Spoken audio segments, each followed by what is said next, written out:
Prologue. One dreary evening in May 1894, I found myself once more opposite Sherlock Holmes in our sitting-room at 221 B. Baker Street. A cheerful fire crackled low in the grate, painting flickers of amber upon the walls.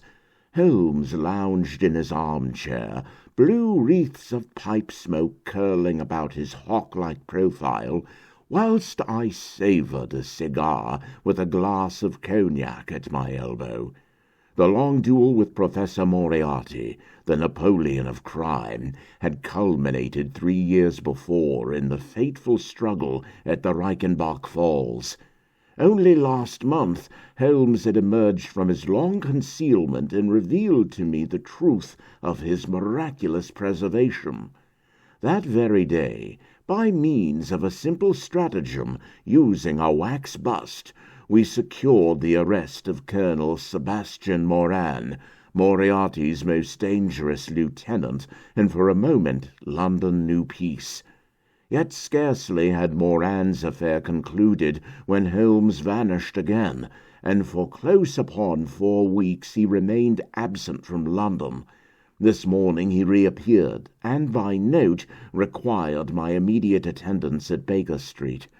I had barely settled into my chair and begun to inquire as to the reason for such urgent summons, when he drew a leather-bound volume from his pocket. "Moriarty's private journal," murmured Holmes, placing it in my hand. "Moriarty's journal? That fiend kept a private record?" I straightened, scarcely believing my ears, and inspected it. The edges scuffed, the brass clasp dull with age.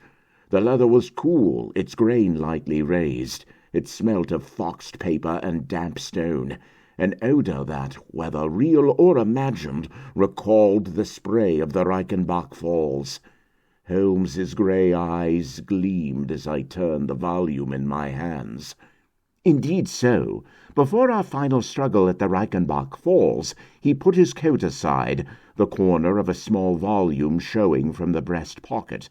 Knowing Moriarty's methods, I judged it might contain matter of no small importance," he explained. "And were you able to collect it after the fight?" I asked. "Barely. When Moriarty fell into the abyss, I snatched the cast-off coat and threw it about my shoulders before I began the climb. Instinct, nothing more. Colonel Moran soon began hurling stones from the ledge above, and I was forced to lie close. Only once safely away did I withdraw the journal from its folds."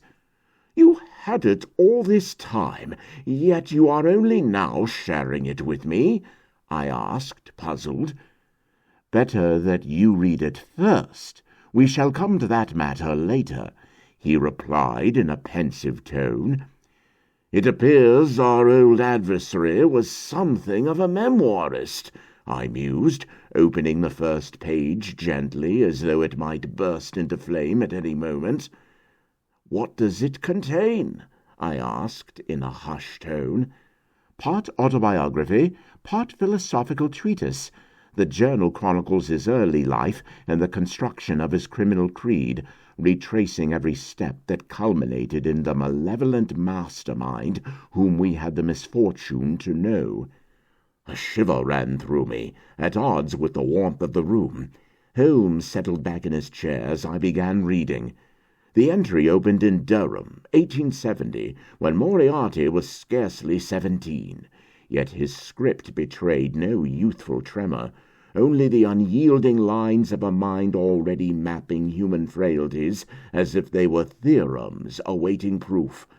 I glanced up at Holmes and found his grey eyes fixed upon me with that familiar intensity. But this time I glimpsed something in his gaze that chilled me more than any words on the page. Calculation.